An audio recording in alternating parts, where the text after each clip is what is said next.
So it seems that Gaijin has kept to their promise. They are finally going to be implementing the separate battle ratings for the various game modes in War Thunder.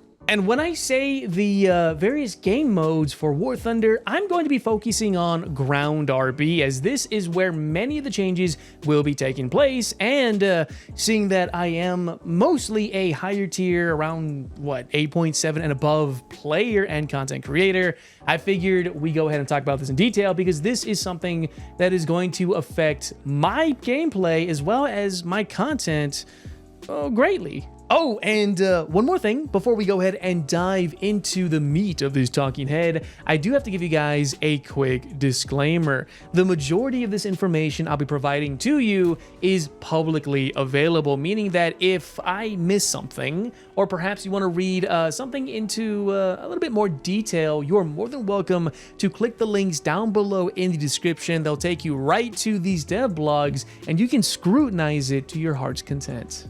And as for the rest of the information, it's going to be based off my own personal experiences in this game. Now, please understand, I do play this game a little bit differently compared to, I would say, most, and I feel like I'm confident enough to really give you guys my thoughts on what I think about these upcoming changes, which will dramatically change the upper tiers when it comes to CAS. So with that being said, let's take you guys away from the background gameplay, which doesn't really relate to this. It's just something I put together in the last 5 minutes. And let's take a look at the actual roadmap, or the new section of the roadmap. Now, as you can see right here, following the roadmap, separate battle ratings for different modes, plus more information. Now, I'm not gonna go through the entirety of this post. I'll leave that to you guys who are clicking on that link and bypassing my video entirely, which does happen from time to time. But I will read into this how it works. The separation of battle ratings for different modes works as simple as this. The battle rating for a vehicle is different in aircraft battles and ground or naval battles, something not seen before in the game. And then the rest of the information basically goes on, just saying, except for a few exceptions, there's going to be some changes here and there. They're going to figure things out based on the performance, and they're really going to be hampering through this, trying to get it right before it drops to everybody. But as is the norm with War Thunder, it's gonna probably be a little broken. I mean, has there ever been an update where something doesn't break? I mean, that's where the whole spaghetti code joke comes in, which I think still strong to this day. But they did say this: we'd like to make an important note that this is the only first change to battle ratings for this feature. At the moment, they've only been looking to include changes to top tier aircraft. For aircraft of the earlier ranks, we're planning to change the battle ratings if needed in one of the planned battle rating segments that we do. So meaning that this is going to affect top tier at first, and then it's going to trickle down to the lower tiers as they see fit, as is needed for the battle rating changes, meaning that you might get two different ones, one for the base, general for everything, and then likely another just affecting specific aircraft as they play in ground RB. So you might see some things move up from 4.7 to maybe 6.7 simply because of its CAS capabilities, versus something that does not belong at, say, 7.0 and goes down to maybe 4.7 or 5.7. That seems like a big jump, but you'll see what I mean once I show you the battle rating changes table. But for the time being, I won't be going into detail about the postponement news about specific features as part of the roadmap. It basically talks about public squad mechanics, as well as I believe the major bonus points you get for new nations, etc., as mentioned here. But instead, let's dive into the the new battle rating changes, and again, some of these might surprise you. I will have a link to this page directly down below in the description as well if you want to go ahead and bypass the news dev blog, although I wouldn't advise that. I say stay well informed, go read that blog and understand what's happening right now. But if you want to skip all that, here we are. Oh, and also keep in mind, these changes are not official. They're not going to be guaranteed, because you can go over to the forums and let them know exactly what you think. Now, I understand some of you guys don't really believe that's feasible or viable.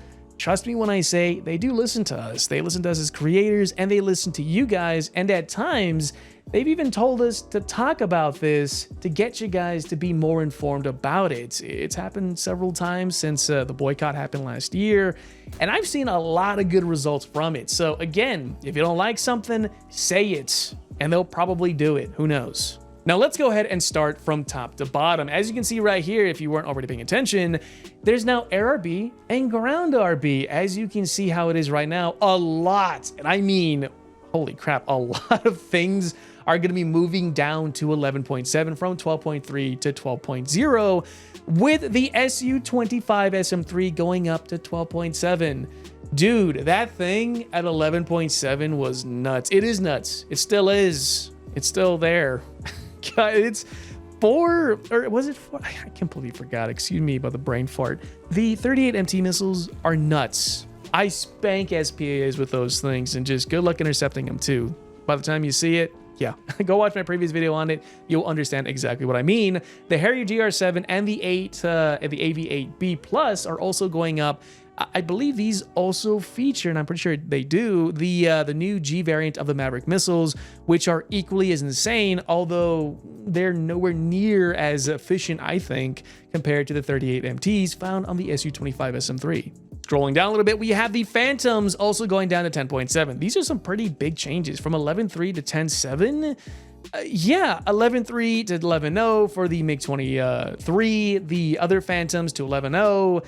The MiG-27K in ARB going down to 11.0. That's interesting. And then if I scroll down just a little bit more, we have all the MiG-23s and 21s going down to 10.3 from 11.0. Now, again, keep in mind, this is only for ground RB. Going down just a little bit more, this is going to be a pain in the butt to edit, to be honest. We have the Su-22s going down to 10.3, the F5E down to 11.0, the Kafir Canard to 10.3. So anything that doesn't have a capable CAS loadout is likely going to be going down significantly, whereas some who have significant loadouts are going up.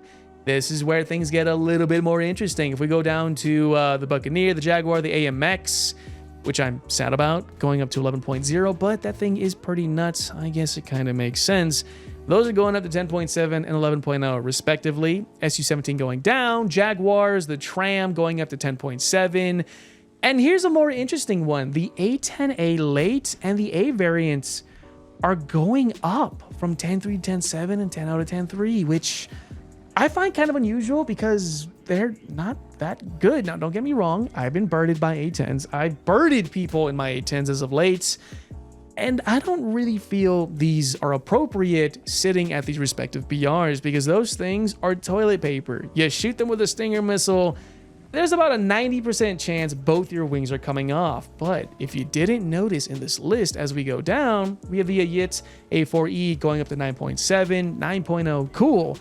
But what you probably didn't notice is the lack of the Su-25s. That's right. Now we do have the SM3 going up a little bit, but that is the only one out of the, six or seven Su-25s, which all carry a significantly capable loadout at their respective BRs.